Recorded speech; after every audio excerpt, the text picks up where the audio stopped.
close your eyes. Tonight, we travel back through time to lands where the night sky was worshipped and the whispers of divine women guided entire civilizations. In temples lit by fire, by rivers silvered with moonlight, their names were sung, their stories carried on the wind. These are not tales of power alone, but of gentleness, of wisdom, of love that shapes the soul. The divine women of ancient cults appear in dreams and in prayers, walking beside us, as if reminding us that the sacred feminine has always been a part of the world's heartbeat. The night is quiet. The stars shine faintly above the ancient earth. There is no rush here, only the slow breathing of time itself. Imagine a soft fire glowing in the darkness. Its smoke curls into the sky, carrying prayers, carrying dreams. Beside the fire, a village rests. Small homes made of clay and stone circle the warmth. The people are simple, their lives gentle, guided by seasons, by rains, by the birth of children, and by the mystery of life itself. And in this quiet village, something sacred stirs, a whisper older than words. The earliest breath of worship, not of kings, not of battles, but of the gentle, nourishing power that gives birth and sustains life. The people look to the earth and call her mother. They see the soil soften when the rain falls. They see the seeds open and rise toward the sun. They see the wombs of their women swell with life, and new voices cry into the air. They feel mystery all around them. They feel presence. They feel the divine. And so they shape it with their hands. In soft clay warmed by the fire, they form small figures. Round bodies, wide hips, swelling bellies. Tiny heads, often faceless because the mystery cannot be fully known. These figures are carried in hands, buried in the soil, set beside beds, held close to the heart. They are not toys. They are prayers. They are offerings. They are reminders that life is sacred. The earliest people believed the divine was feminine, a mother of the world, the giver of birth, the nourisher of crops, the one who kept the fire burning, the one who fed the children and held the sick. She was not separate from life. She was life itself. The fire crackles gently in your imagination. The stars above look on. You drift closer to this moment, listening to the whispers of people long gone, yet still present in spirit. They speak softly of the mother. They speak of her in songs, in murmurs, in stories passed from mouth to mouth, heart to heart. Her names are countless, yet all are one. Her face is veiled, yet all recognize her touch. When a child laughs, she is there. When wheat grows tall in the fields, she is there. When rain falls after drought, her blessing is felt. When night returns, she holds the people in her arms of silence. Close your eyes and imagine standing in a meadow. The moon hangs large above the horizon. The grass bends gently with the wind. All around the sounds of night echo softly. The call of a distant bird, the hum of insects, the rustle of leaves. Here, in this stillness, the presence of the divine feminine is felt, not as a figure of fear, not as a ruler with weapons, but as a breath of comfort, as a sheltering sky. The people of the earth long ago saw no division between the sacred and the everyday. The kneading of bread, the pouring of water, the planting of seeds, all were acts of worship. Every motion carried her rhythm, every heartbeat echoed her song. In caves, drawings of women were etched into the walls. Symbols of life, fertility, renewal, the womb became the first temple. The cycles of blood and moon were counted with reverence. Time itself was measured in the dance of the feminine. The sun was strong, but it was the moon they followed. The moon with her soft silver light, waxing and waning. The moon who guided hunters, who marked the tides, who showed when to plant, when to harvest. The moon was the mirror of the mother, a reflection in the sky. And so each night, when darkness came, they did not fear. They felt her presence in the cool air, in the stars that watched like eyes of light. They felt safe in her embrace. The clay figurines you imagine in your hands, they are smooth, rounded, simple. The weight of earth in your palm. You feel the presence of those who once held them with reverence. Mothers prayed with them. Farmers buried them in the fields, asking the crops to grow. Families placed them near their sleeping mats, asking for protection through the night. They were more than images. They were bridges between the human and the divine. This was the dawn of the sacred feminine. Not written in books, not carved in stone monuments, but whispered, felt, carried in the hearts of countless nameless souls. Imagine walking deeper into the story. The fire fades. The night grows still. You see a woman sitting by the entrance of her home. She is rocking a child to sleep. Her hair falls like dark rivers. Her eyes are calm, like a pond under starlight. In her song, you hear the same tones that people sang for the mother. The lullaby is worship. The child's breath is prayer. The moment is eternal. You sit in silence, watching, and you feel your own heart slow. The gentle rhythm of the song cradles you, just as it cradled children thousands of years ago. The story of the divine feminine is not of power over others. It is the story of balance, of harmony, of the cycle that turns endlessly. Birth, growth, rest, renewal. It is the story of patience, of silence, of steady care. The people looked to the earth and saw these patterns. They felt them in their own lives. They trusted them, and they gave thanks. Every seed planted was a prayer to her. Every birth was her blessing. Every meal was a communion with her presence. Now imagine a cave deep in the mountains. Inside, the walls glow with firelight. Shadows move slowly across the stone. On the walls are painted shapes of women, of animals, of spirals and moons. The cave is the womb of the earth, a sacred chamber where people gathered to whisper their hopes, their fears, their dreams. In that space, the mother was near. Her voice was the dripping of water from stone. Her breath was the echo of the fire. Her presence was so strong that even silence felt alive, and you too can feel it now, in the quiet of your own night, in the stillness of your breath. She is there as she has always been. Over time, her image grew. She became many names, many faces. Ishtar, Hathor, Isis, Brigid, Shakti.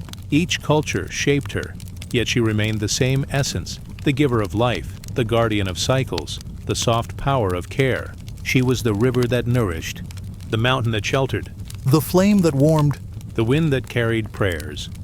Yet before all these names, before temples and scriptures, she was simply the mother. The people knew her in the touch of soil, the taste of water, the beating of their own hearts. And so, in this first dawn of worship, the divine was not distant. It was close. It was intimate.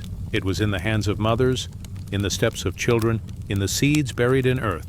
It was not a god on a throne. It was a mother in the heart. As you rest now, imagine yourself lying in soft grass beneath the stars. The earth beneath you holds you gently. The sky above cradles you in its vastness. The breath in your chest moves slowly, easily. The mother surrounds you. She whispers in silence. She tells you that you are safe, that you belong, that you are part of the endless cycle of life and love. The fire fades into embers. The village sleeps in peace. The clay figurines rest in quiet corners, still glowing with unseen presence. The night deepens. The moon shines. The earth breathes. This is the dawn of the divine feminine. The earliest prayer. The first story. The memory carried in all hearts. Now rest. Feel the comfort of her embrace. Let your breath grow slower, like the soft wind through the trees. Let your thoughts settle, like sand at the bottom of a clear stream. The mother is near. She will watch through the night. Drift onward now, into calm dreams. The stars return. The story continues. Night stretches wide across the ancient plains. The Tigris and Euphrates rivers move slowly, carrying the breath of the land, their waters silvered by moonlight. Villages sleep under reed roofs. The air is still, except for the quiet murmur of water against stone. Above, the stars gather. One star shines brighter than all the rest. The morning star, Venus rising before the sun. The people of Mesopotamia look upward and see her face in that light. They whisper her name, Inanna. She is radiant. She is fierce and gentle. She is the goddess of love and of war, of fertility and of desire, of power and of surrender. She is the one who rises in glory and the one who descends into shadow. Her story is written in clay tablets sung by priestesses carved in the memory of temples. But here, in the stillness of night, she returns as a dream. The air is warm, carrying the fragrance of baked earth. A temple rises on the horizon. It is not vast, not loud, but steady, strong, built with devotion. Its walls glow faintly under torchlight. Inside, the scent of incense drifts upward like thin clouds. Priestesses move slowly, their robes brushing the ground, their voices murmuring hymns to the Star Mother. Their song is not hurried. It is like the beating of a heart, each note a breath, each pause a silence filled with meaning. They call to Inanna. They call to her as the bringer of abundance. They call to her as the one who awakens desire, who softens the earth for rain, who blesses fields with harvest. They also call to her as the one who marches to battle, her chariot drawn by lions, her gaze like fire. Inanna holds both, love and war, tenderness and might. She is the whole circle of power, and the people honor her in all her forms. Close your eyes and see her image. Her crown is of reeds and horns, symbols of strength. Her robes shimmer with starlight. Around her neck hang beads of lapis lazuli, deep blue stones shining like fragments of the night sky. Her hands extend outward, palms open, holding both life and death. Behind her, 2 lions stand guard, calm yet powerful, symbols of her untamed nature.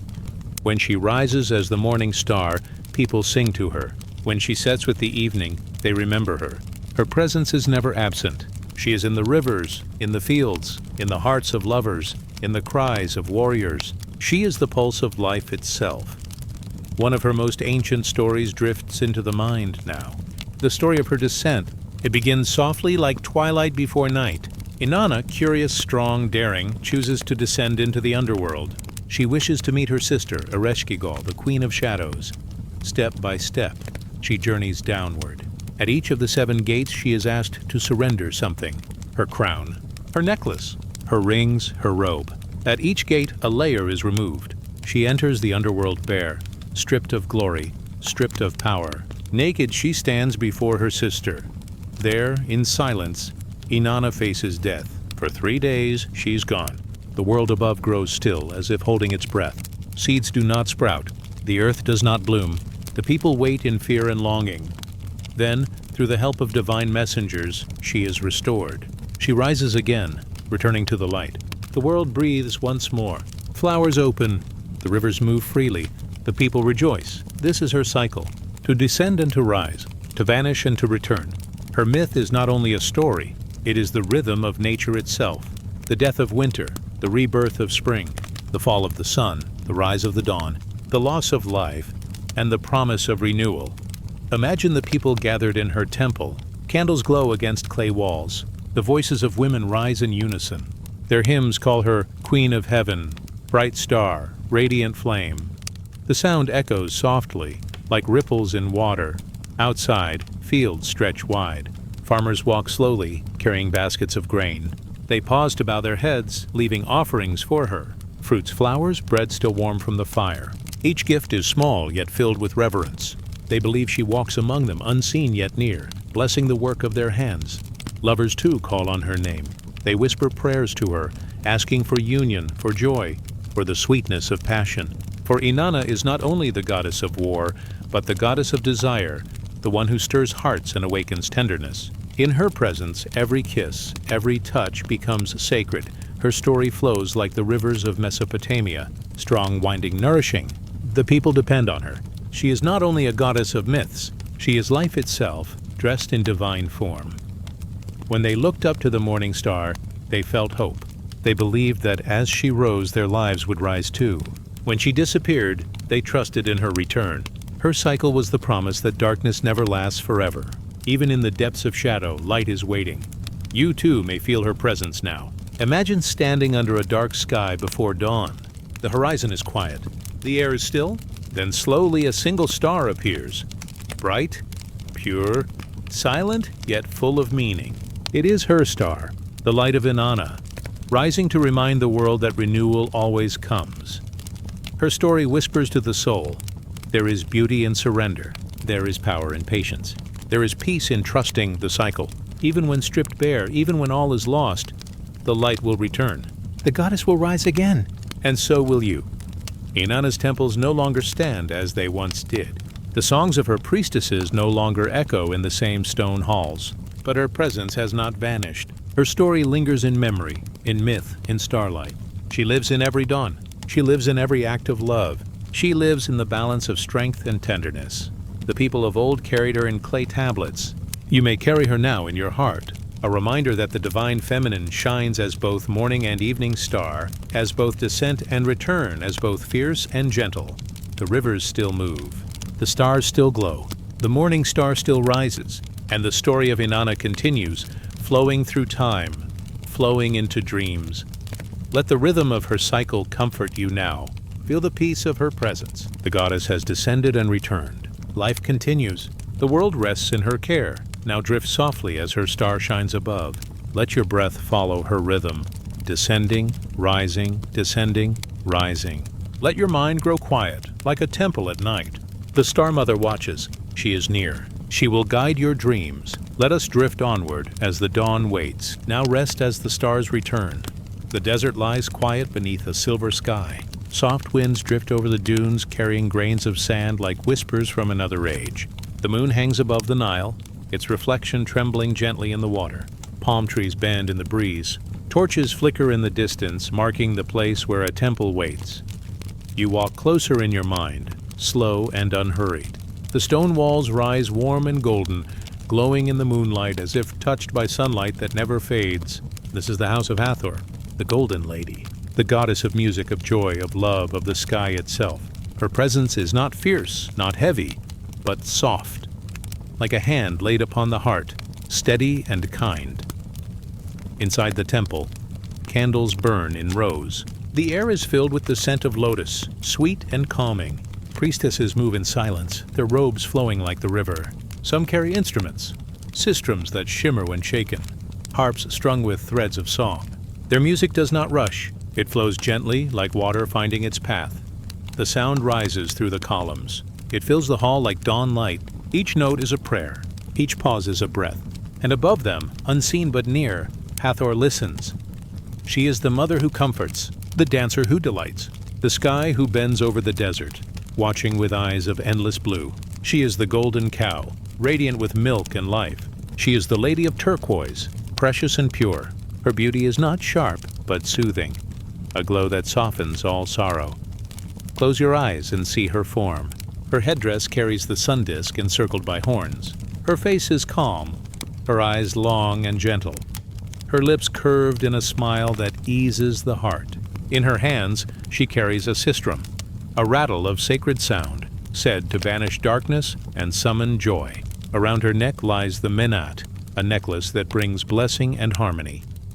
When people prayed to Hathor, they did not pray only for survival. They prayed for sweetness. They prayed for love that binds families. They prayed for music that lifts weary hearts. They prayed for laughter that heals sorrow. She was the goddess who reminded the people that life was not only struggle, but also joy. Imagine standing by the Nile at sunrise. The sky glows faintly, painted with gold and pink. Birds stir among the reeds. The water reflects the dawn, smooth and endless. This too was Hathor's face, the sky itself filled with color and light. Farmers bowed to her before their work, asking that their labor bring abundance. Mothers sang her name over newborn children, asking for health and happiness. Dancers and musicians played for her in festivals, their rhythms echoing into the night. Every smile, every song, every embrace of love carried her blessing. Her temples were not places of fear. They were places of celebration. Within their walls, music never ceased.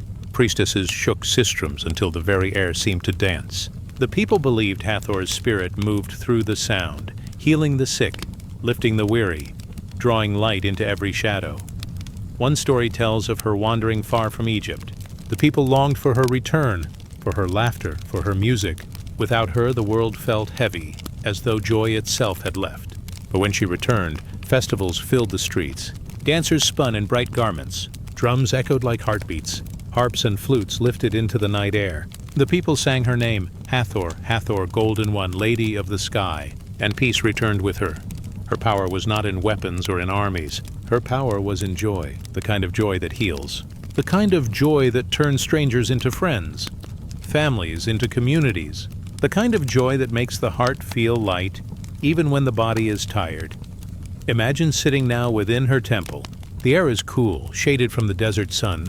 The columns rise high, carved with lotus flowers and stars. Light filters in through small openings, casting golden beams that seem alive. A priestess begins to play a harp. The strings hum softly like water rippling against stone. Another shakes a sistrum, the sound like silver rain falling in the quiet. Together, the music surrounds you. It enters the heart, loosening what is heavy, softening what is hard. It reminds you that you are alive, that you are cared for, that joy is your birthright. This was Hathor's gift, not the absence of sorrow, but the presence of joy strong enough to soothe it. At Dendera, her great temple still stands. Even today, its carvings show her face, round, serene, framed with cow ears, symbols of nourishment and kindness. The ceilings are painted with stars and constellations, a sky held forever in stone. Travelers who enter feel a hush, as though joy itself has lingered through centuries. Her presence remains, not lost in time, but alive in memory, alive in the heart. The ancients called her the Lady of the West, the one who greeted the souls of the departed.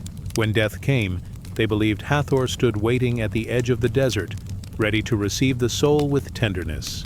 Her hands opened, her smile gentle, her voice welcoming. Even in death she was joy. Even in ending she was peace. Her myths flow like the river, some gentle, some strong. In one, she dances so joyfully that the sun itself follows her steps. In another, she becomes the Eye of Ra, fierce with fire, yet still carrying the deep heart of care. She was never bound to one shape, one role. She was mother, sister, lover, protector, dancer, healer.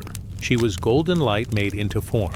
To those who lived in her time, she was not distant. She was as close as laughter, as close as music in the night, as close as the breath of wind against the skin. Her presence was simple, yet vast. Now imagine lying on warm sand as the night deepens. Above, the stars scatter like jewels. The river glimmers nearby, carrying its eternal song. You hear faint music drifting across the desert, the rattle of the sistrum, the hum of a harp. The sound moves slowly, softly, like a cradle song for the earth. It feels as though Hathor herself is near, her hand smoothing the night, her breath carrying peace. The Golden Lady whispers not with words, but with feeling. Her message is gentle. Rest, for you are safe. Sing, for joy is sacred. Love, for love is eternal. Her voice is the river.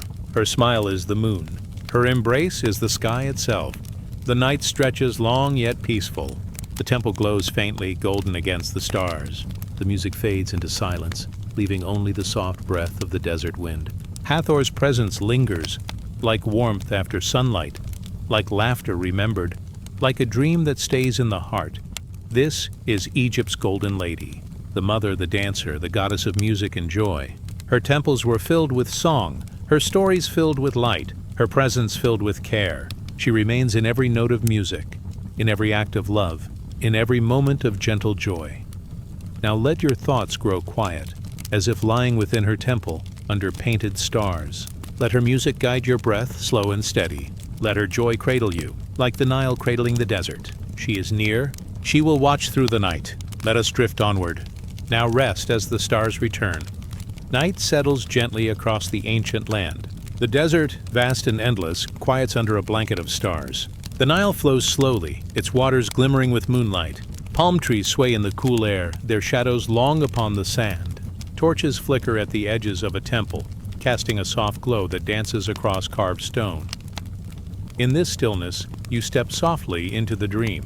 You walk through stone gates marked with sacred signs. Columns rise high, painted with lotus and stars. The air smells of incense and myrrh, sweet and grounding. Candles glow like small suns along the path. And at the center of this sacred space, her story begins. This is Isis, the Eternal Mother, the goddess of magic, devotion, and love. Her name has been whispered through centuries like a prayer carried on the wind. Her presence is a promise that no sorrow is too heavy, no darkness too deep. Her story unfolds like a river flowing slow and steady.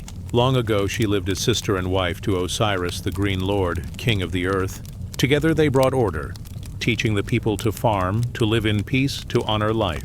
But envy stirred in the heart of Set, their brother, lord of storms and chaos. He trapped Osiris, sealed him in a chest of cedar, and cast him into the river's depths. The land fell silent, its joy broken. But Isis did not surrender.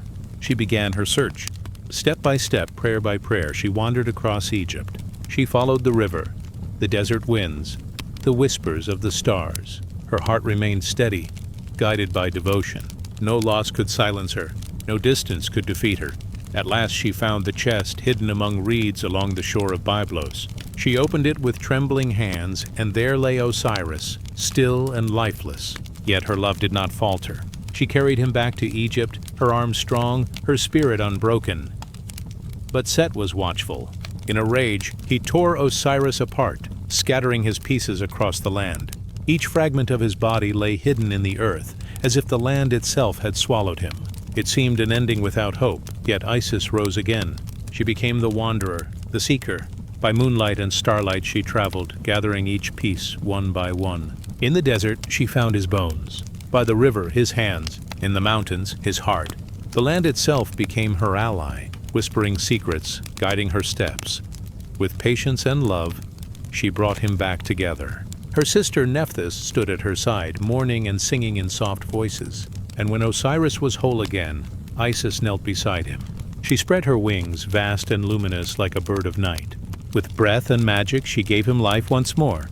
For a moment Osiris opened his eyes. For a moment love returned. And from this union, Horus was conceived, the falcon child, the avenger, the heir. The story did not end in sorrow. Though Osiris could not remain in the world of the living, he became king of the underworld, lord of the blessed dead. And Isis, through her devotion, became the mother of Egypt, the guardian of souls, the mistress of magic. Her image was carved into temples across the land. She was shown with a throne upon her head, a symbol of power and rule. She held her child Horus to her breast, nursing him with tenderness. Her wings spread wide, painted across tomb walls, wrapping the dead in safety and care. Wherever her image appeared, hearts grew calmer. People believed that Isis heard every prayer, every cry, every whispered hope. She was not only a goddess of magic, but also of motherhood. Her love for Horus, her protection of him, became a model for all mothers. Women called upon her during childbirth, asking her to give strength and safety. Sailors called upon her as their ships crossed dangerous seas, believing her wings would shield them from storms. Farmers called her name in times of drought, trusting her to soften the heart of the river. She was the eternal one, the healer, the mother who never abandoned her children. Imagine yourself now in her temple at Philae. The river flows gently around the island. The walls rise in quiet majesty, carved with prayers that shine faintly in the torchlight. Priests chant her hymns, their voices deep and slow, echoing through the columns. The air carries the fragrance of lotus blossoms drifting on the Nile breeze. Within the sanctuary, a statue of Isis glimmers with gold. Her eyes are painted with kohl, long and graceful. She holds her child close, her hand resting gently upon him. Her face is calm yet strong. It is the face of every mother, the face of love unending. You stand in silence, feeling her presence near. It is not heavy. It is not distant. It is a warmth, like the touch of sunlight on skin, a comfort that flows like water into every space of the heart. Stories of Isis traveled far beyond Egypt. Sailors carried her name to Greece and Rome. Temples to Isis rose in foreign lands, her worship spreading across seas. To many, she became not only Egypt's mother but the world's. Wherever people sought protection, they called her name. Wherever love endured against sorrow, they felt her spirit. She was the goddess who never gave up, the one who searched until hope returned, the one who turned loss into new life. Her myth carried the truth that love is stronger than death, that devotion can bring healing, that care is the highest magic of all. Now, imagine the night deepening. The stars glow brighter above the desert. The river whispers softly, carrying secrets downstream. You see Isis by the water's edge, her form shimmering with moonlight. Her wings open, vast and protective, stretching from horizon to horizon. The sound of her voice is a lullaby, older than memory. She sings not only to Horus, but to every soul. Her song says, "You are loved." Her song says, "You are safe." Her song says, "Rest now, for I am near." The desert listens. The river listens. Even the stars seem to bend closer, drawn to her eternal song. Isis is more than a myth. She is a presence, a feeling. She is the breath that calms sorrow. She is the hand that gathers what has been broken. She is the mother who waits at the edge of every dream, ready to guide, ready to heal. When you close your eyes tonight, think of her wings wrapping around you. Think of her voice, soft and steady. Think of her search, tireless and true, and know that devotion never ends. Her story is the river, winding but eternal. Her story is the stars, shining though distant. Her story is love itself, unbroken and unending. The torches burn low in the temple. The priests' voices fade into silence. Only the Nile continues its gentle song. Isis stands in the quiet, her form blending with the stars, her presence endless. Her story has no ending, for her care flows into every moment, every heart, every breath. Now let her wings shelter you. Let her song guide you. Let her love cradle you steady and warm. She is Isis, the eternal mother. She will keep watch through the night. Let us drift onward. Now rest as the stars return. The night air is cool and clear. Above, the stars shimmer like silver dust scattered across velvet sky. Mountains rise in quiet majesty, their peaks touched by moonlight. Pines breathe softly, their needles swaying in a gentle wind. The sound of crickets hums in the distance, steady and low. A narrow path winds upward through stone and shadow. It climbs toward a place long held sacred, high upon the slopes of Mount Parnassus. Here, where earth meets sky, the oracle of Delphi once spoke. Her voice, soft as smoke, yet strong as fire, carried messages said to come from the god Apollo. As you drift closer in this dream, the path opens to a wide terrace of marble. Columns rise in rows, pale and luminous under the moon. Their carved tops catch the light, like crowns of stone reaching to the heavens. The air is touched with the faint fragrance of laurel leaves, fresh and sharp. Somewhere nearby, water trickles from a spring, cool and eternal. This is Delphi, the navel of the world, a place where mortals sought the wisdom of gods. In ancient times, pilgrims came from far and wide. Kings and wanderers, soldiers and poets all climbed these mountain steps. They carried offerings, bowls of oil, figures of bronze, strands of woven wool. They came with questions heavy in their hearts, questions of love, of war, of harvest, of destiny. At the heart of the temple, in a chamber dim with smoke, sat the Pythia, the priestess of Apollo. She was the oracle, the mouth through which the divine was said to speak. Her seat rested above a chasm, a deep crack in the earth. From it vapors rose, sweet and strange, carrying the breath of the hidden world. She would close her eyes, inhale the sacred air, and drift into trance. Her body swayed gently, like a branch moved by the wind, and then her voice rose, soft at first, then strong, as if carried by a power greater than her own. The words were mysterious, woven with symbols, shaped by rhythm. Those who listened leaned close, their hearts trembling with awe, for they believed Apollo himself was speaking through her, his light pouring into human ears. The oracle was not one woman alone. Through the centuries, many took the mantle of Pythia. Each was chosen with care, a woman pure of spirit, ready to serve. They lived simply, drinking only from the Castalian spring, eating the sacred laurel, keeping themselves close to silence. When the time came, they sat upon the tripod seat, golden and high, above the sacred opening in the earth. They became vessels of mystery, bridges between mortal and divine. Imagine her there now, robed in white, her hair bound with a crown of laurel leaves. The chamber is dim, lit only by torches that flicker against stone walls. The air shimmers with incense, heavy yet sweet. She breathes deeply. Her lips part. Her voice flows. Words fall into the silence like drops of water into a pool. Those who come to hear her kneel in reverence. A king may bow his head beside a shepherd. A warrior may sit quietly next to a poet. In this space, all are equal, all are seekers, all are children before the mystery. Her answers were never simple. They were riddles wrapped in poetry. She might say, "You will cross a river, yet the river will cross you." Or, "A great kingdom will fall, though whose kingdom it will be is hidden in the stars." Her words were like seeds, needing time, needing reflection. To some, they brought comfort, to others, warning, but always they carried the weight of something beyond the ordinary, beyond the human. It is said her voice shaped empires. Great leaders came to her before battles. Cities turned to her before building temples. Families sought her blessing before planting fields or joining lives. The oracle's song echoed across Greece like a current, quiet yet unending. Yet beneath the grandeur, there was something deeply tender. For the oracle was always a woman, a human heart at the center of all this mystery. She carried the burden of voices not her own. She spoke words that even she may not have understood. Her body trembled with the weight of prophecy, and yet she returned again and again to the tripod. It was devotion, service, and surrender. In this, her presence was feminine power at its purest. Not power of sword or crown, but power of vision, power of breath, power of becoming the vessel through which spirit could move. Outside the temple, the mountains watch in silence. Snow rests on the peaks, cold and distant. But here in the valley, torches burn warm. Pilgrims sit by the spring, waiting their turn, listening to the trickle of water. The stars turn slowly above them, steady, and eternal.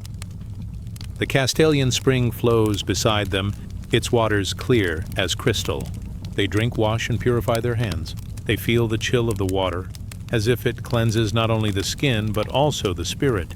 They wait in patience, knowing that when their name is called, they will step into the sacred chamber and hear words that may follow them for the rest of their lives. Even now, long after the temple has fallen silent, the story of Delphi lingers. Its stones remain upon the mountainside, kissed by sun and rain. Tourists wander among them, yet the air still holds a trace of reverence. For the oracle's voice has not vanished. It is carried in the wind that rustles through the pines. It is whispered in the water that flows endlessly from the spring. It is written in the silence of the stones, in the way the mountain cradles the ruins like a mother holding her child. And as you drift deeper into rest, imagine yourself sitting quietly by that ancient temple. The night is soft. The stars are many. The air is cool against your skin. You hear only the sound of water and the rustle of laurel leaves. Somewhere in the distance, a voice rises, faint and dreamlike. It is the oracle, still speaking, her words flowing like smoke, shaping dreams instead of empires. Her voice does not demand. It does not frighten. It is gentle, lulling, a reminder that the world is wide, that mysteries are endless, that you are part of something vast and kind. Let her voice carry you now, like a stream carrying a leaf, like a breeze carrying a feather. Soft, steady, unhurried. Let the mountains fade into the background. Let the stars shine quietly above. Let your spirit rest, held between earth and sky, between silence and song. The oracle of Delphi has spoken, not in riddles, not in warnings, but in peace. She has offered you her gift, the gift of calm, the gift of wonder, the gift of rest. Now let us drift onward. Now rest, as the stars return. In this tale, we follow Persephone into the underworld, not as a victim, but as the queen of seasonal renewal, bringing with her the wisdom of both dark and light. Approx. Word count: 1700. The night is quiet now. A hush settles over the world, like soft hands closing the lids of weary eyes. Above, the moon drifts in silver silence, spilling its glow upon fields that wait for spring. The stars shimmer faintly, like seeds hidden in soil, dreaming of their time to rise. In this gentle stillness, a story stirs. It begins in the soft breath of the earth, in the rhythm of seasons, in the dance between light and shadow. It is the story of Persephone, the maiden of flowers and the queen of the underworld. In the beginning, she was known as Kor, the young one. Her laughter was like the tinkling of small bells in a meadow. Her footsteps brushed against petals, leaving no harm, only whispers of joy. The earth bloomed where she wandered, and even the winds paused to listen to her song. Demeter, her mother, watched with tender care. She was the goddess of harvest, the bringer of grain, the keeper of the fertile fields. Her heart belonged to Persephone, as roots belong to the soil. Together they lived in sunlight, in warmth, in the gentle cycle of growth. But beneath the earth, shadows stirred. Hades, the quiet ruler of the underworld, had seen Persephone's light. He longed for her presence in his silent kingdom, where souls drifted like falling leaves. His desire was not thunderous, but deep, like still waters waiting in a hidden cave. One day, as Persephone wandered among blooming violets, the earth itself opened. A chariot black as obsidian rose from the depths. Hades reached upward, his hand both solemn and steady, and the maiden descended into the shadowed realm. The world above sighed. Flowers closed their faces. The wind carried a hush. Demeter cried out for her child, and her grief spread across the land. The soil turned cold. Grain withered in the fields. The song of harvest fell silent. Yet in the underworld, Persephone did not vanish into despair. She entered halls of shadow with eyes wide and spirit strong. The souls there, who drifted in silence, lifted their faces toward her. In her presence, the air softened. Her light spread, like a small lamp glowing in the dark. Hades welcomed her not only as his queen, but as a balance to his realm. She carried spring in her breath, and he, the stillness of winter in his gaze. Together they formed a cycle, one of descent and return, of shadow and bloom. The story says she ate 6 seeds of the pomegranate, deep red and sweet. Those seeds were not chains, but threads that wove her life between 2 worlds. For part of the year, she would dwell below among the quiet souls, guiding them with gentleness. And for part of the year, she would rise to the surface, to fields that opened like arms. Demeter, though sorrowful, understood. When Persephone returned, flowers burst forth and grain stretched toward the sun. When she descended again, the fields rested, covered by frost and silence. Through this rhythm, humanity learned of seasons. They learned that life is both holding on and letting go. Persephone was no longer only Kore, the maiden. She became the queen of the underworld. Not a victim, but a guide. Her descent was not an end, but a turning. She carried the wisdom of both shadow and bloom. In her, darkness and light were not enemies, but companions in an endless dance. Imagine now the descent itself, as soft as twilight. Persephone walks along a path of silver stone. Beside her, torches flicker, their flames bending like reeds in the wind. Above, the world of sunlight drifts further, but below, a quiet kingdom opens. There is no terror here. The halls are vast and calm, echoing with whispers of lives once lived. Souls gather, not with cries, but with longing for peace. And as Persephone steps forward, the shadows lean toward her, like flowers to the sun. She does not fear the underworld, for she knows the soil itself must rest before new seeds grow. The silence of winter makes way for the music of spring. Her heart holds both, the hush of endings and the promise of beginnings. The ancients told this story not only of gods, but of seasons. They saw in Persephone the truth of their own lives. Every joy carries change. Every harvest carries rest. Every beginning carries its shadow, and every ending carries the seed of return. Her descent is the quiet sleep of the earth. Her return is the waking dawn of life. Through her, the world learns to breathe, in and out, in shadow and in light. Now picture her ascent. When the time comes, the doors of the underworld open. She rises slowly like the first light before dawn. The earth stirs. Snow melts. Blossoms begin to unfold. Demeter, waiting, feels her heart brighten. Fields stretch open, and the air fills with fragrance once more. Birds return to the skies, their wings carrying songs of joy. Persephone steps into the sunlight, her crown still gleaming with the memory of shadow. This is the mystery she carries, that even in the deepest silence, life waits. That even in shadow, the seed of light is held. Her story whispers, nothing is lost forever. The people of Greece honored her as both maiden and queen. They prayed to her for safe passage through sorrow, for renewal after loss, for the turning of seasons. Her name was spoken with reverence, her tale told in twilight circles. To them she was more than myth. She was the gentle rhythm of life itself. As the night deepens now, imagine her presence beside you, soft, calm, steady, like a hand on the shoulder in darkness, like the warmth of spring after a long frost. She teaches without words, only through her being. Through her, you remember that rest is not the end, but a part of growth. The world sleeps, and so do you. The soil dreams, and so does the heart. Seasons turn, but nothing is truly gone. Persephone reminds you of this, that light will return always. The stars above glitter like seeds scattered across the heavens. The moon glides slowly, as if watching over the fields of earth.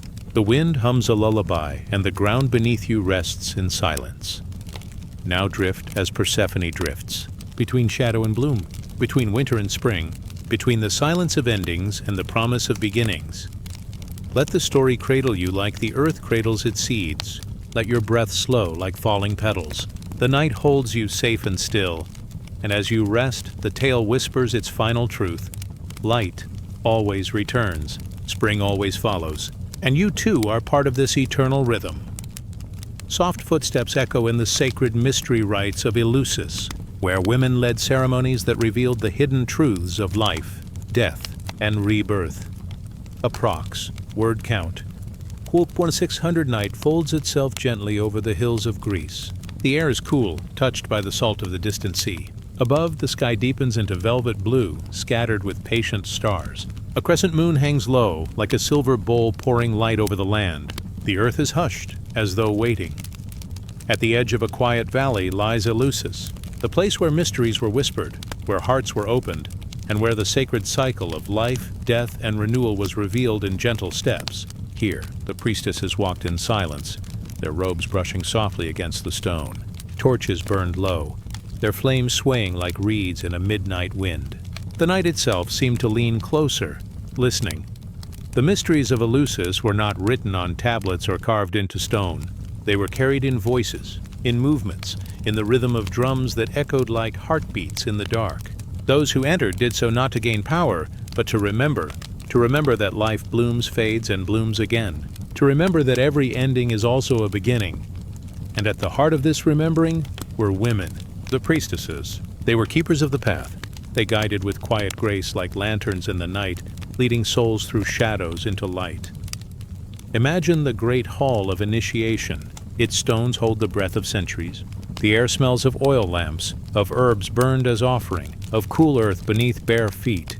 Rows of torches line the walls, their flames flickering golden against the carved stone. The sound of footsteps echoes softly. Hundreds of seekers moving toward silence, toward the unseen. At the center stand the priestesses, clothed in linen and wool, crowned with garlands of myrtle and wheat. Their eyes are calm, their presence steady. They do not command, they invite. They do not declare, they reveal slowly, like petals opening. The rites of Eleusis were woven around the story of Demeter and Persephone, the sorrow of the mother, the descent of the daughter, the long winter of grief, and the joyful return of spring. Through this story, the priestesses taught the great truth, that death is not a wall, but a doorway, that the seed must sleep before it rises, that the soul, like grain, is gathered, buried, and born again. In their voices, the myth was not distant. It was alive. It was felt in the body, in the breath, in the steady beat of the heart.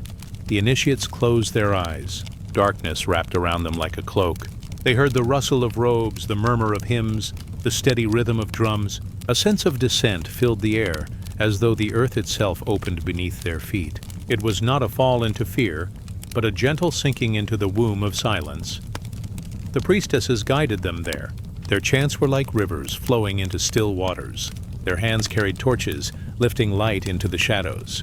They walked with a steady rhythm, reminding all that they were safe, that the night was not an ending, but a passage. Then, at the right moment, light would return. A torch lifted high, a hymn rising like dawn, a symbol of the earth opening, of Persephone rising, of spring returning to the fields. The initiates felt it not only with their eyes, but with their hearts. Joy, quiet and deep, filled the chamber. Tears fell softly, not of sorrow, but of release. The priestesses stood at the threshold of this mystery. They knew how to hold silence. They knew how to carry light. Their role was not to explain, but to open the way. Through them, the story of Demeter and Persephone was no longer myth, but living truth. Outside, the seasons turned in rhythm with the rites. Wheat sprouted, ripened, and was harvested. Vines grew heavy with grapes. Olives fell from silver branches. The people of Greece lived close to these rhythms, and the priestesses of Eleusis reminded them that their own lives followed the same gentle pattern: birth, growth, loss, return. Each stage was holy. Each step was necessary. The mysteries held no promise of avoiding sorrow, but of seeing sorrow as part of the whole. Like winter as part of the year, like sleep as part of the day. For nearly 2,000 years, seekers came. Kings and poets, farmers and travelers, women and men alike. They walked the sacred road to Eleusis, carrying offerings of grain and oil, figs and honey. They carried questions heavy in their hearts, and left with answers that could not be spoken, only felt. The priestesses remained, generation after generation. They stood where the path narrowed, where the veil grew thin. They tended the fire. They guarded the silence. They sang the hymns that guided souls through darkness and into dawn. Listen now as the night deepens. Imagine the faint sound of their voices carried on the wind. Low, steady, like the hum of bees in summer fields. The rhythm of the chant carries you gently, like a boat drifting on still water. The torches flicker in your mind's eye, casting soft light that warms, not blinds. You are safe here. You are among the mysteries where all things are remembered, where nothing is truly lost. The priestesses walk beside you. Their presence is calm, like the steady glow of stars that never fail to rise. In time, the mysteries of Eleusis faded. The stones fell silent, the torches burned no more, but their spirit endures, carried in stories, in whispers, in the turning of seasons. Every spring, when flowers push through soil, the memory returns. Every autumn, when the fields fall quiet, the truth is remembered again. And so the priestesses still walk in dreams, not in temples of stone, but in the chambers of the heart. They guide the soul gently, reminding it of the great cycle, that every descent is a preparation for rising, that every silence carries the seed of song, that every ending is a doorway into new beginning. Now let the story fade into the night. The torches burn low. The chants dissolve into silence. The valley of Eleusis grows still once more. The stars above hold their place, quiet and eternal. The moon drifts slowly westward, pouring its last silver across the earth. The air is cool, the soil rests, the fields dream of spring. Close your eyes and drift with them. You are part of the same rhythm, part of the same gentle cycle. The priestesses remind you there is nothing to fear in the turning of time. Rest now as the mysteries rest. Sleep as the earth sleeps. And when the dawn returns, let it rise in you as well. We drift into the worship of Cybele, the great mother of Phrygia, whose voice was carried in the sound of drums and wild rituals under the open sky. Night gathers gently over the hills of Anatolia. The air is cool, touched with the scent of pine and wild herbs. In the distance, the faint hum of insects lingers like a soft lullaby. Above, the stars spread wide, as if the sky itself were opening its arms to the earth below. The moon rises slowly, a pale golden lantern, watching over the sleeping valleys. In this land of stone and mountain, people once lifted their prayers to a mother, not a mother of flesh, but a mother of earth. Her name was Cybele, the Great Mother, the one who was both wild and tender, fierce and protective. Her spirit was felt in the rustling of trees, in the beating of drums, in the cry of lions that roamed the cliffs. The story of Cybele is ancient, older than empires, older than cities. Her worship began with the farmers and herders who looked to the land for life. They saw how the soil gave birth to wheat, how rain fell like blessing, how animals nursed their young with patient care.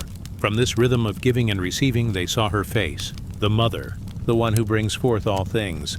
She was not distant. She was present in every stone, in every drop of water, in every sprout pushing through the soil. To her they gave thanks with songs and offerings.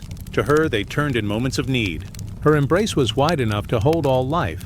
Temples were raised for her upon the hills, not closed with walls, but open to the sky, for the Great Mother could not be contained. Her roof was the heavens, her floor the living earth. The wind carried her breath, the rivers carried her song, and always there was the sound of drums. The drums echoed like heartbeats, steady and unbroken. They called people together under the moonlight. They called bodies into rhythm, into dance, into surrender. The beating of drums was said to be the very pulse of Cybele herself, the heartbeat of the earth. In the sacred gatherings, priestesses and priests of the Mother moved with flowing steps. Their robes swayed like tall grasses in the wind. Torches lit the night, casting a golden glow upon their faces. They lifted their hands toward the sky and bowed low to the ground, joining heaven and earth in one gesture. Offerings were laid upon the stone altars, honey, milk, bread, and wine, simple gifts yet filled with meaning, for all that was given had first come from her, from the earth, from her womb of abundance. The air was filled with music, the clash of cymbals, the deep call of horns, the trembling hum of stringed lyres. Yet it was the drums that led the way, carrying all who listened into a state of gentle trance. It was said that in this rhythm, the heart of the mother could be felt most clearly. Cybele was often shown in images seated upon a throne, flanked by lions. The lions were not symbols of fear, but of power made gentle. They walked beside her, guardians of her sacred strength. She wore a crown shaped like city walls, for she was also the protector of homes, villages, and kingdoms. The earth was her body, the mountains her throne, the wild animals her companions, and yet her spirit was as close as the soil beneath one's feet. Her worship carried both tenderness and wildness. In her, there was no division between the quiet care of a mother and the untamed force of nature. She was storm and shelter. She was both the silence of dawn and the roar of the river after rain.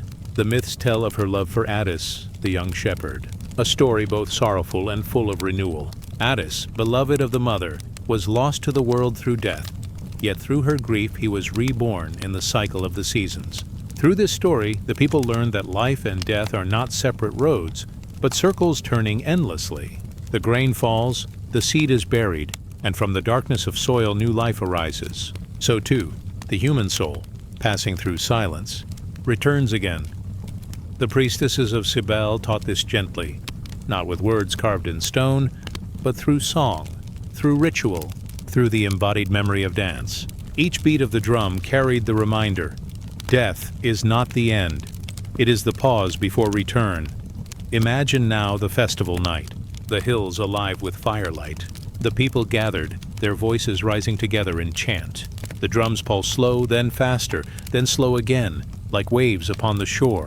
Children laugh softly at the edges, their eyes glowing with wonder. Elders sit near the fire, their hands folded in prayer. At the center, the priestesses move like flowing water. Their feet press into the earth, grounding the dance in the soil of the mother. Their arms stretch toward the stars, reminding all that earth and sky are one. The lions roar faintly in the distance, their voices joining the hymn. The rhythm continues deep into the night. The body tires, but the spirit feels lifted, lighter than air. In this sacred rhythm, all become part of Sibyll's heart. All are children of the mother. The mysteries of Sibylla did not belong only to the few. They were open to all who wished to honor the earth and the cycle of life. Farmers prayed to her for harvests. Mothers prayed to her for protection. Travelers prayed for safety on unknown roads. Kings prayed for the strength to guard their people. And always she listened, not from a distant throne, but from the soil, from the rivers, from the beating of the heart. Her temples stretched far beyond Anatolia. In time her worship spread to Greece, to Rome, to lands beyond the sea. Yet wherever she was honored, her essence remained the same. The earth as mother, life as gift, death as renewal. Now, let the story soften. The fires of the festival burn lower. The drums grow quiet, their echoes fading into the hills. The stars remain patient and calm, watching over the earth.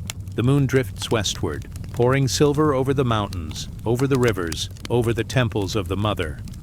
You can almost feel her presence still, in the cool breath of night air, in the weight of the soil beneath resting roots, in the steady rhythm of your own heart, beating like a hidden drum. The Great Mother is never far.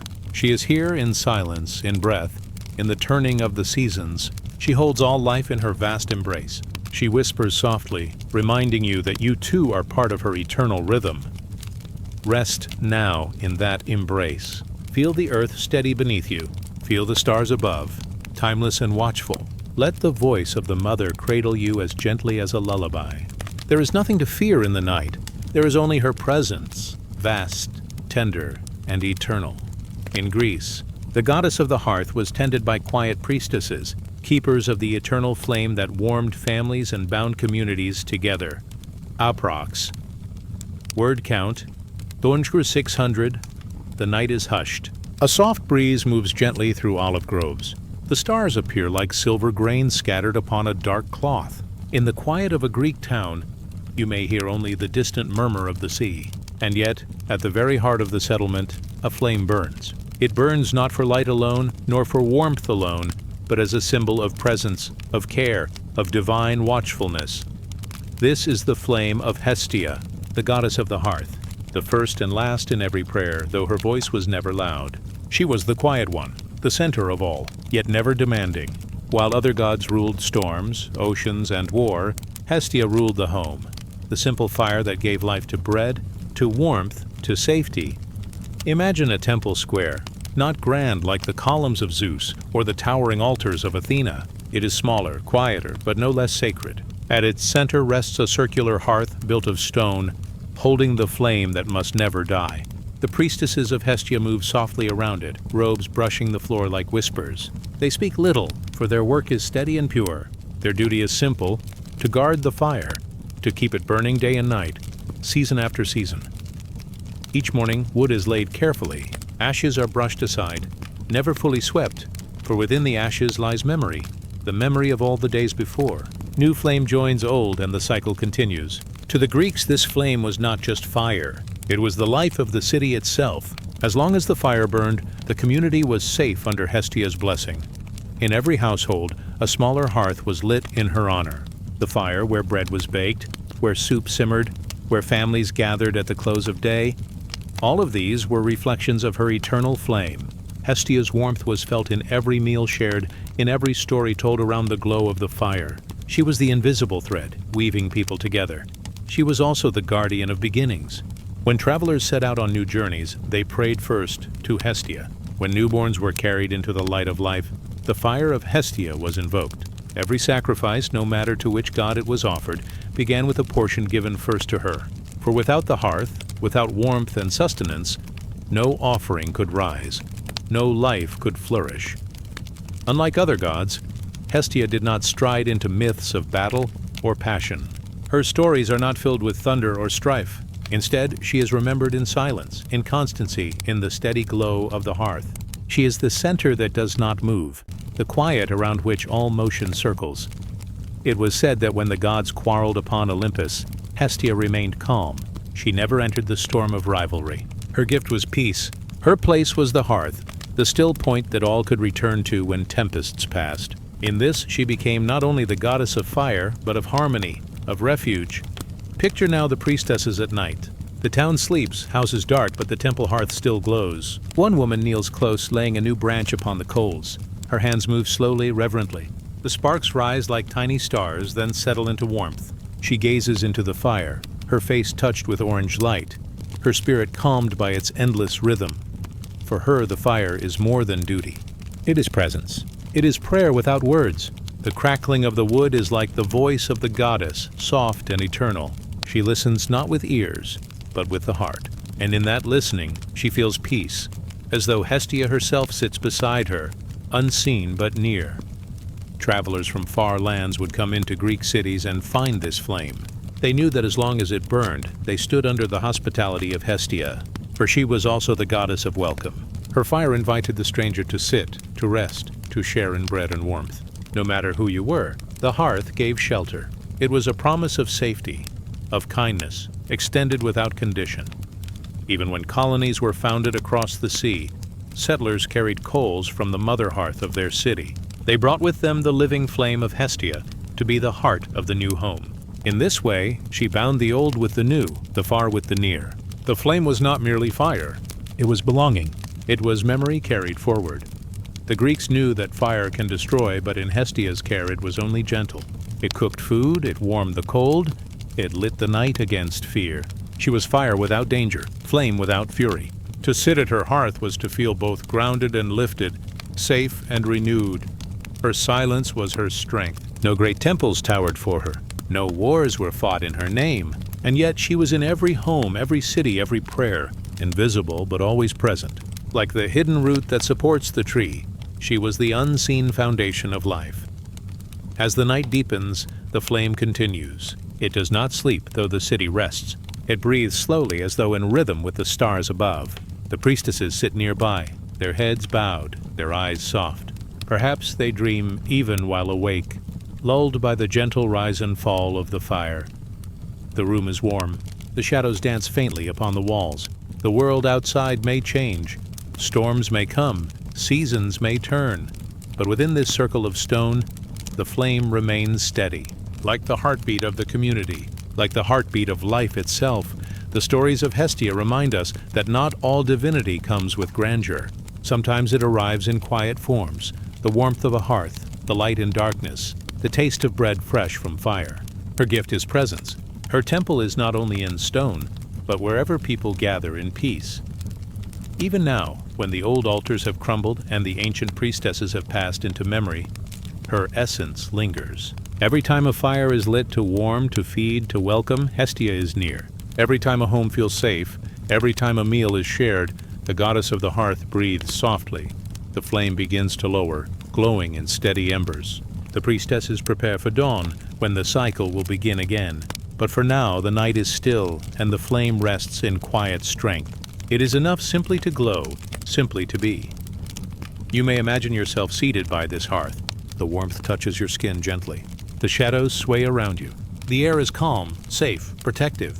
The fire's rhythm matches your own, slow and steady, a reminder that all is well.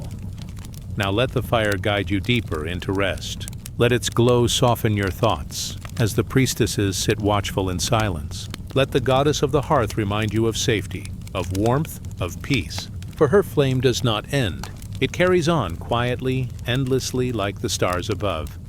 The Vestals guarded Rome's sacred fire. We explore their lives, their vows, and their role as living symbols of purity and divine order within the great empire.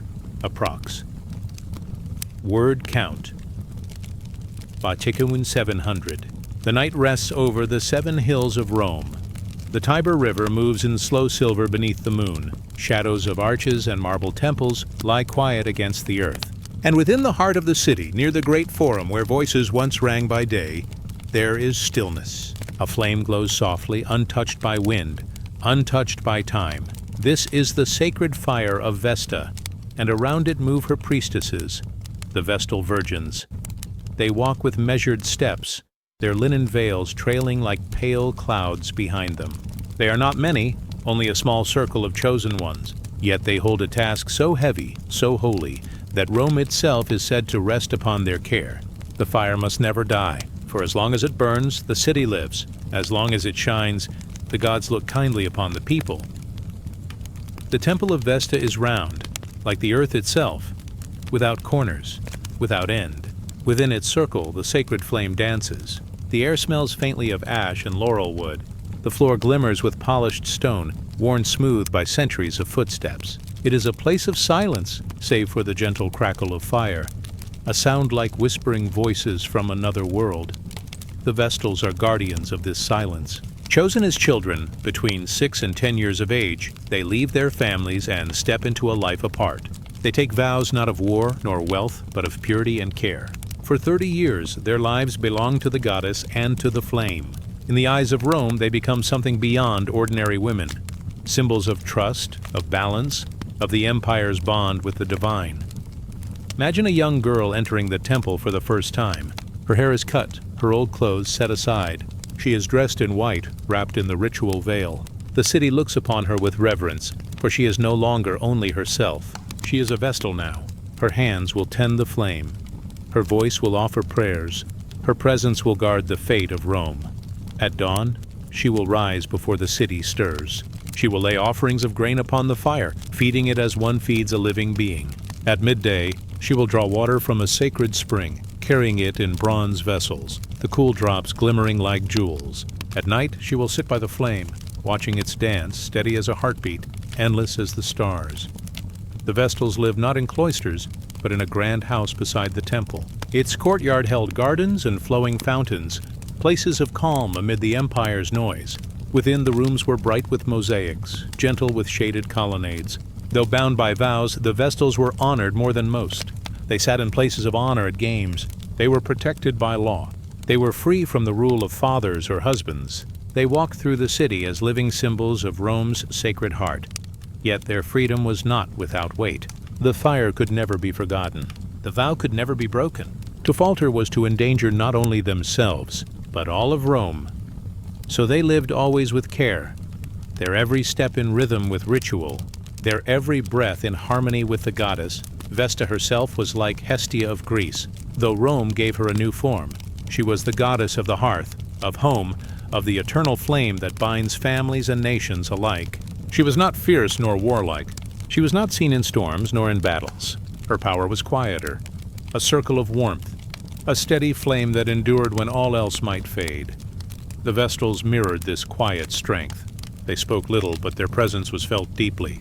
They were both human and more than human, both fragile and eternal, like the fire they served. During festivals, the temple came alive. The people of Rome brought offerings of grain, oil, and salt. Smoke drifted upward, carrying prayers to the heavens. In such moments, the Vestals stood as bridges between mortal and divine. They were the unseen hands that held the bond together, the gentle voices that wove prayers into flame. But even in the ordinary days, their work was sacred.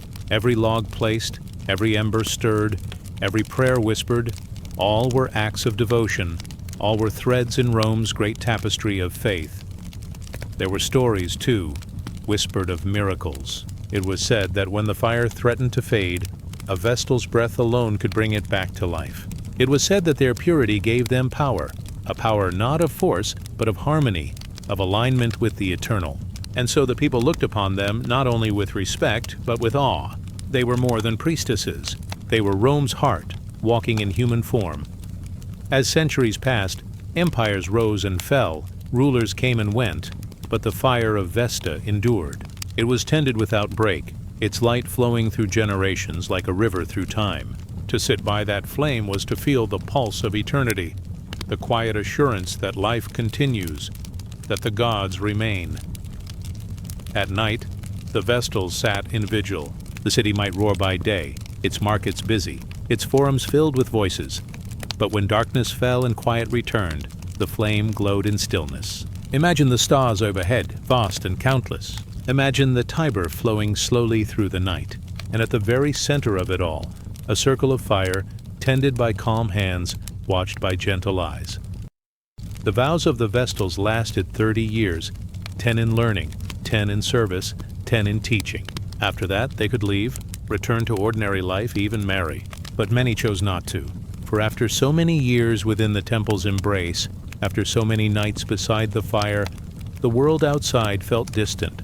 The flame had become their companion, their teacher, their soul's reflection.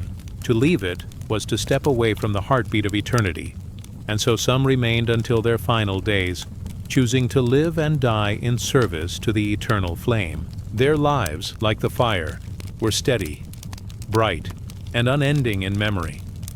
Even now, long after the temple fell to ruin, long after the empire faded into dust, the memory of the Vestals lingers. Their story is not one of war or conquest, but of quiet devotion. They remind us that empires are not held only by armies or rulers, but also by gentle hands that guard the flame of life. They remind us that constancy, purity, and care can be as powerful as swords or crowns. In every hearth that warms, in every candle that burns in silence, there is an echo of Vesta's fire. And perhaps somewhere deep within, the spirit of the Vestals still keeps watch, still guards the flame that binds us all. The night deepens over Rome. The stars drift slowly westward. The Tiber glimmers faintly, carrying time onward like a dream.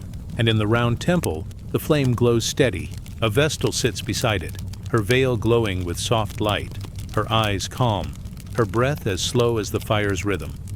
The city sleeps, but she remains. The goddess watches, the flame endures. All is well, all is safe, all is eternal. Now rest as the sacred fire glows within your heart. Let its warmth guide you deeper into quiet. Let its light ease your thoughts as the Vestals watch in silence. The flame does not end. It continues, steady as the stars, gentle as breath, eternal as sleep approx. Word count, 1600 breathe softly now. The night is quiet. Mist curls over the silent hills, and the air carries the hush of ancient forests. You drift along a winding path where oaks stand tall like guardians of memory. Their branches interlace above you, creating a vaulted ceiling of leaves, as if the forest itself were a sacred temple. The light is dim, touched only by a silver moon that rests among drifting clouds.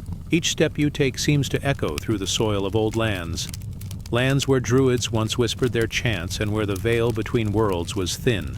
Tonight that veil feels soft, like a curtain of mist, waiting to be drawn aside. Here in this twilight wood, the other world waits. It is not far away. It does not shout. It breathes, like the earth beneath your feet. In the heart of these Celtic myths, 3 queens of spirit rise gently before you. Each carries her realm, her story, her blessing. Their names flow like rivers through the memory of time: Brigid, Morrigan, and Danu. First comes Brigid. Her presence is a flame without heat, steady and kind. She is the goddess of the hearth, of healing, of poetry. The Druids once called to her when the cold of winter pressed against the villages, for she kept fires glowing and hearts from despair. You see her now, seated near a small flame. The fire glows golden yet soft, never burning too bright. Around her, children of the old tribes gather with bowls of milk and bread, offerings placed with quiet hands. She blesses their food, their homes, their animals. She blesses the songs that rise in the night. Brigid's gift is warmth, the gentle glow that carries life through the long nights. Her fire is not only flame, but also the spark of thought, the breath of poetry, the glow of kindness in the human heart. Then comes Morrigan. Her shape is shifting, dark and mysterious. She walks between shadows and fields of mist. She is not cruel, though many once feared her. She is the guardian of endings, the goddess who watches over battle and fate. In a vision, you see her as a black crow, wings glistening under moonlight. She circles above a quiet field, her cry distant, echoing like memory itself. Yet even here her presence feels like balance, not terror. for she teaches that every life has a cycle, that endings give way to beginnings. The Morrigan does not chase you nor threaten you.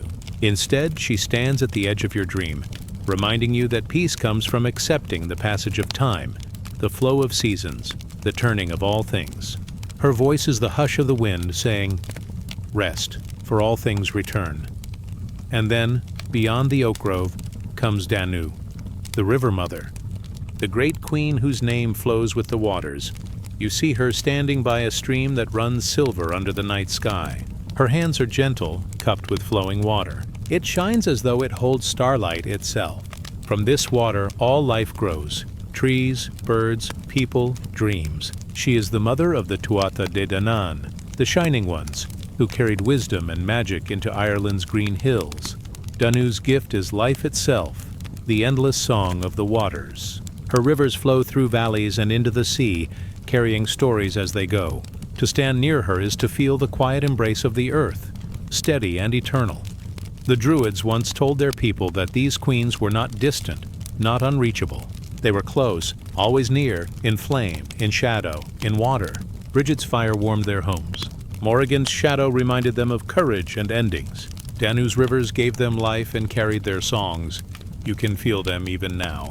The flame of Bridget glows in your heart. The wings of Morrigan whisper over your dreams. The flowing water of Danu carries your spirit toward rest. The oak grove around you is still. The mist curls gently through the branches, wrapping the trees in soft veils. The stars above shimmer like tiny fires in the sky, each one a spark of memory. The air smells of moss, of damp soil, of ancient rain. This forest is not a place to fear. It is a cradle holding you, as the myths of the old world whisper into your ears. Now the queens fade back into their realms. Bridget into her hearthfire, glowing steady. Morrigan into her black-winged shadow, circling high. Danu into her shining river, flowing ever onward. The path before you remains, soft with leaves, quiet under the moon. You walk slowly, without hurry, breathing the calm of this timeless space. Each step is lighter, as though you drift more than walk. The Druids once said the other world is always close, not in the far distance, but beside you, within you, around you. Tonight you have walked in its twilight, and the queens have brushed your spirit with their presence. Let your breath be easy now. Let your heart rest in the warmth of Bridget, in the balance of Morrigan, in the flow of Danu. The oak trees watch gently as your eyes grow heavier. The mist curls around you like a blanket. The stars wheel slowly above, singing their silent hymn. The path carries you onward, into dream, into rest, into silence. And the queens of the other world remain, watching, guarding, blessing. Now rest as the stars return. Now sleep as the rivers sing. Now drift as the flame glows on. The night stretches wide above, deep and endless. Northern stars burn bright against the dark, steady as silver sparks in a sea of black velvet. The air is crisp, carrying the cool scent of pine and frost. Somewhere far away, the faint cry of an owl drifts through the stillness, soft as a whisper. You find yourself upon a path of snow, pale and glistening beneath the moonlight. Each step is muffled, hushed, as though the world itself is holding its breath. Ahead, a fire glows faintly within a circle of stones. Its light flickers gently, painting the air with warmth against the cold night. Around the fire sit women in cloaks of wool and fur, their faces half lit, half shadowed. They carry staffs, tall and carved with runes that seem to shimmer in the firelight. These are the Volur, the seeresses of the north. They wait in silence, listening to the crackle of the fire, listening to the wind as it curls through the dark trees. Their stillness is deep, almost timeless, as if they sit between the world of men and the world of the gods. The Volur were not warriors nor rulers of land, yet their presence commanded reverence. In the sagas, it is told that people called upon them when the future was hidden, when fate seemed uncertain, when choices hung heavy upon the heart. With their staffs of prophecy, they opened the path of vision. With their chants, they softened the veil between what is and what is to come. They did not claim power for themselves, but walked as bridges between worlds. You watch as one rises slowly. Her cloak brushes the snow. Her staff gleams faintly, carved with spirals like the winding of rivers. She closes her eyes, breathing with the rhythm of the earth. The fire flickers, and for a moment it seems as though the flames lean toward her, listening. Her lips move, yet her voice is low, almost like the sigh of wind through pine branches. She speaks of threads woven by the Norns, the great weavers of destiny.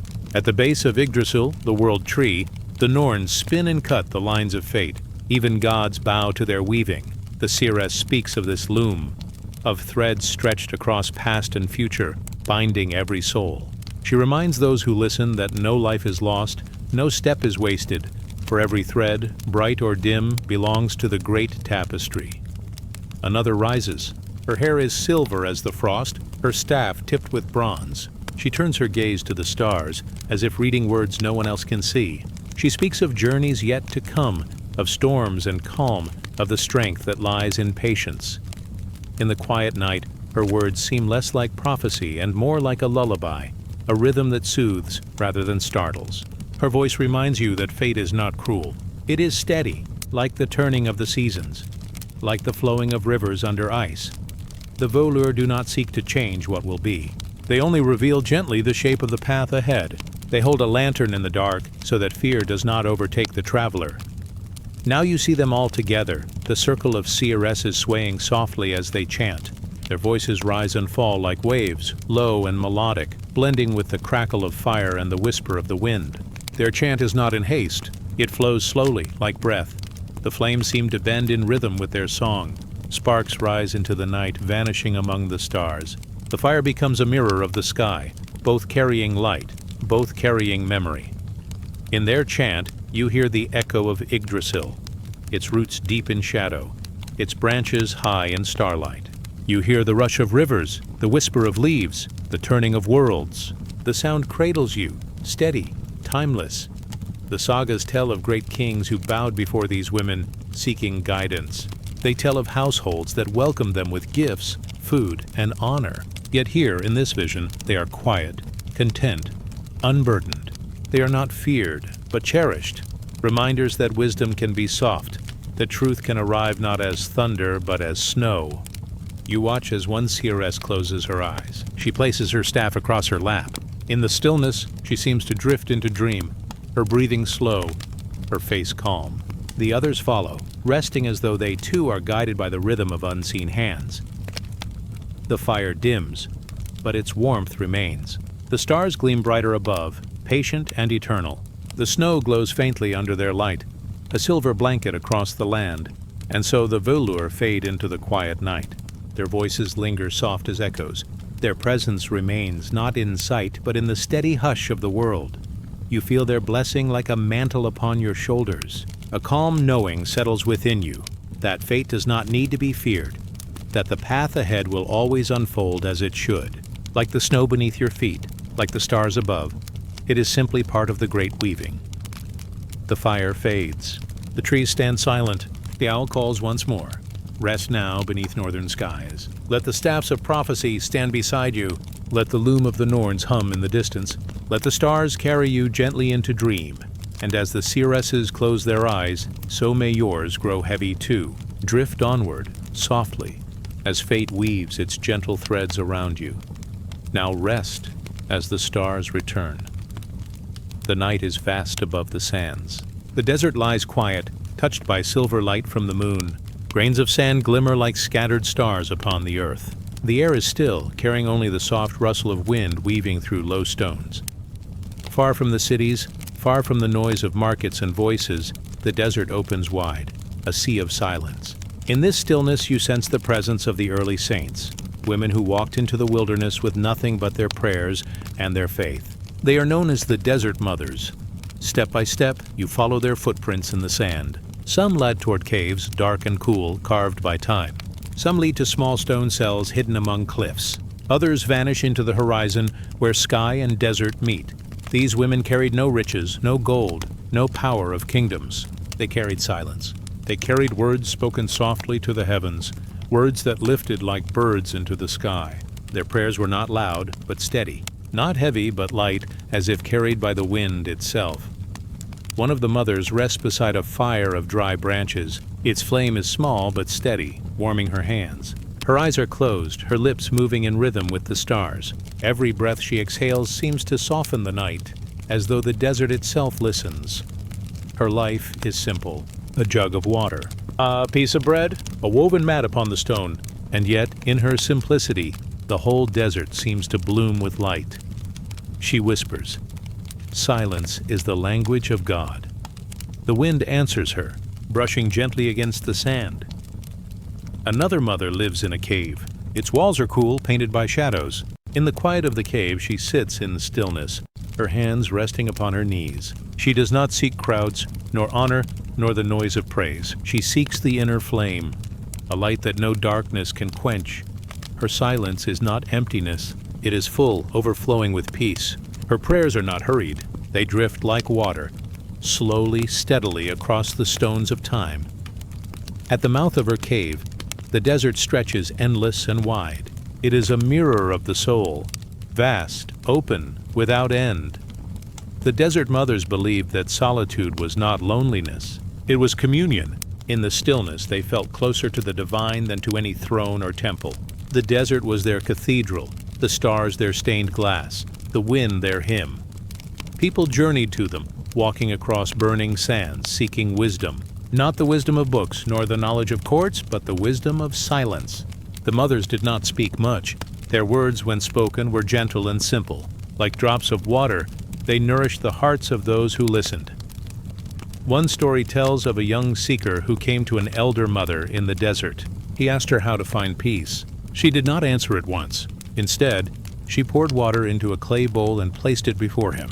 The water rippled from the pouring, restless and unsettled. "Look," she said softly. "What do you see?" The seeker shook his head. "I see nothing but disturbed water." She waited in silence. The wind passed gently through the cave. The ripples faded. The water grew still, clear as glass. "Now what do you see?" she asked. The seeker bent low. "I see my own face." The mother smiled. When the heart is restless, it cannot see truth. When the heart grows still, it reflects the light. These women of the desert became living parables. They turned the emptiness of sand into fullness of spirit. They transformed silence into song. And though their voices were quiet, their lives became a gentle flame, carried through centuries. Their prayers were said to cool the heat of the day. Their presence was said to soften the winds. Their faith was said to turn solitude into light. The night deepens. You sit upon the sand, listening. The air is cool, the stars are countless. You sense the mothers nearby, not in body but in spirit. Their voices are not heard with ears, but with the heart. One whispers of patience. One speaks of mercy. Another breathes a word of courage. Each word is soft, yet it lingers, like the afterglow of a candle flame. The desert, once vast and empty, now feels like a cradle. The sky, once distant, now feels close, like a roof above a quiet room. You feel safe. You feel held. The fire burns low. The caves rest in shadow. The wind carries the prayers onward, across the sands, across the ages, like drifting smoke. And as you listen, your own heart begins to match their rhythm. Steady, calm, peaceful. The desert mothers teach not with speeches, but with silence. Not with shouts, but with stillness. In their quiet lives, the soul finds a mirror, a reminder that peace is always present, waiting like water to be still. Now the night draws deeper. The moon tilts lower, its silver glow softening upon the horizon. The stars shimmer faintly, as though drowsy with the hour. The sand cools beneath you, a blanket of earth embracing your rest. Let the voices of the desert mothers linger within you, like gentle echoes. Let their silence cradle you. Let their prayers surround you, soft as wind.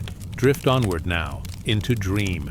Rest as the desert breathes. Rest as the stars return. Beneath the velvet dome of twilight, where the last embers of the sun soften into shades of rose and indigo, the rivers of India shine like ribbons of silver. Their waters move slowly like a gentle breath, winding through forests, plains, and ancient cities. Each ripple carries stories older than memory. Each current whispers the names of hidden goddesses whose presence has never left the earth, though they walk unseen. You drift beside the sacred waters now. The air is warm yet light. Fragrance rises from jasmine flowers opening in the dusk. Somewhere far off, a flute sings a single drawn-out note.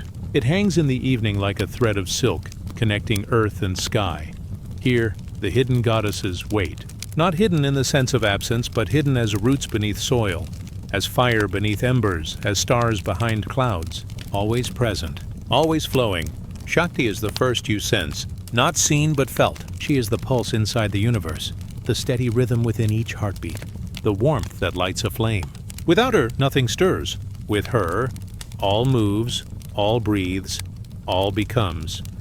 In the old stories, she is energy itself. She is the force behind every god, the power that awakens them. Without Shakti, even the highest deities are still as statues. But with her touch, they rise, radiant and alive. Imagine her as a great river of fire and water, endlessly moving, endlessly renewing. Sometimes she appears as Durga, fierce and protective, riding upon a lion. Sometimes as Kali, dark as midnight, holding the power to end and begin anew. Yet beyond all forms, she is simply energy, flowing, rising, settling, never bound. As you drift, you feel her presence in the soft stir of the wind against your face, in the quiet strength of your breath, in the invisible force that moves the stars across the heavens. She is not far away. She is the space within and around you, hidden and yet everywhere. The river bends, and a new light glimmers across its surface. Gold ripples shimmer like scattered coins. This is the presence of Lakshmi. She rises not with fire, but with peace. Where Shakti is movement, Lakshmi is blessing. Her presence is like a lamp in a window, steady and warm. She is abundance, but not only of wealth. She is abundance of love, of comfort, of nourishment. She is the fullness of life when one feels safe and cared for. In old tales, Lakshmi emerges from the cosmic ocean, rising upon a lotus blossom, her hands scattering streams of golden coins. But her truest gift is not gold, it is harmony. She brings balance to home and heart. She brings the feeling of enough. Enough food, enough kindness, enough rest. As you drift by the waters, you notice the reflection of lotus petals floating beside you. They are soft, pink, and luminous under the moonlight. Their quiet beauty carries Lakshmi's spirit. A reminder that beauty need not be loud, that blessings often arrive silently, like dew upon the grass before dawn. You feel her now as ease within your chest, as a gentle loosening of all that was heavy. She is hidden not because she is far, but because her gifts are so natural, so constant. They are often overlooked. The current carries you onward, and now a softer, clearer note rises into the air. It is the sound of water meeting stone, a whisper that becomes music. This is Saraswati's domain. She is the goddess of wisdom, of voice, of learning. Where Lakshmi shines as fullness, Saraswati shines as clarity. She is the calm of a white swan gliding across still waters. She is the melody of a veena, strings humming like wind through trees. In stories, she is always clothed in white, seated upon a lotus or swan, holding her instrument close. She is the silence before words, and the beauty of words themselves. The rivers themselves are said to carry her spirit, their endless flow mirroring the endless flow of knowledge and song. As you drift, the river feels lighter here. The stars above seem brighter. You sense Saraswati in the spaces between thoughts, in the clarity of moonlight touching water, in the stillness that allows music to arise. Her presence whispers. Wisdom is not found only in books, but in the way a bird sings at dawn, in the way the river moves without hurry, in the way silence teaches us to listen. Her gifts are subtle, but once received, they remain forever. The hidden goddesses, Shakti, Lakshmi, Saraswati, flow through one another, like streams joining in a single river. They are never apart. Energy, blessing, wisdom, power, harmony, clarity. Together they weave the unseen fabric of the world. The ancients knew this, and so they sang to them, prayed to them, built temples in their honor. Yet the goddesses remain most alive not in stone carvings, but in the quiet places of daily life, in the strength that rises when one must endure, in the comfort of food shared among family, in the spark of inspiration that lights the mind. They are hidden because they do not demand to be seen. They do not shout. They do not force. They are. like the steady beating of the heart, always there, guiding life forward, even when unnoticed. The night deepens. The river carries you further into silence. The stars above seem endless now, like countless eyes watching kindly over the earth. The flute in the distance has quieted, and now only the hum of the water remains. You sense the three goddesses still near, Shakti like a flame deep in the chest, Lakshmi like a warm blanket settling around the body, Saraswati like a soft song at the edge of thought. Together, they remind you that all is connected. Energy moves, blessings flow, wisdom guides. Life, in all its forms, rests upon these hidden rivers. The air grows cooler, the night more still. Around you, the world softens. The jasmine closes its blossoms. The waters slow their sound. The goddesses seem to step back, retreating into their hidden ways. But their presence does not fade. It lingers like a dream that continues even after waking. Now the river grows quiet, and you drift as though floating in the vastness of the sky itself. The goddesses are hidden once more, yet their gifts remain. Power that steadies, blessings that soothe, wisdom that clarifies. Let yourself rest in their presence. Feel the soft rhythm of your breath, as steady as the river. Feel the gentle weight of night wrapping around you like silk. The hidden goddesses remain near, flowing through every star, every stream, every heartbeat. You need not search for them. They are already here. And so, under the endless dome of night, you drift onward. The waters carry you deeper into calm. The stars return one by one, glimmering like eternal lamps. Now rest as the hidden goddesses keep their gentle watch. Drift as the river moves without end. Sleep as the soft night gathers you into its arms. Night deepens like velvet spread across the sky. Stars shimmer softly, countless and calm, as though the heavens themselves are breathing with you. The air is gentle, almost weightless, carrying with it the faint perfume of night-blooming flowers. Somewhere far beyond hearing, a drum beats slowly, like a heart echoing in the distance of time. You find yourself at the end of a long journey, yet it feels like the beginning. You have walked among temples lit by lamps. You have drifted across rivers glowing beneath the moon. You have wandered through deserts where silence was alive with prayer. At each step, voices of women, mothers, seers, priestesses, goddesses, have guided you with their quiet strength. And now, as the night grows deeper, their voices gather as one, forming a circle that can never be broken. The circle begins with the mothers of memory. They were the first to hold life, the first to nurture flame, the first to sing lullabies that softened the dark. Long before words were written, their wisdom flowed in stories told by firelight.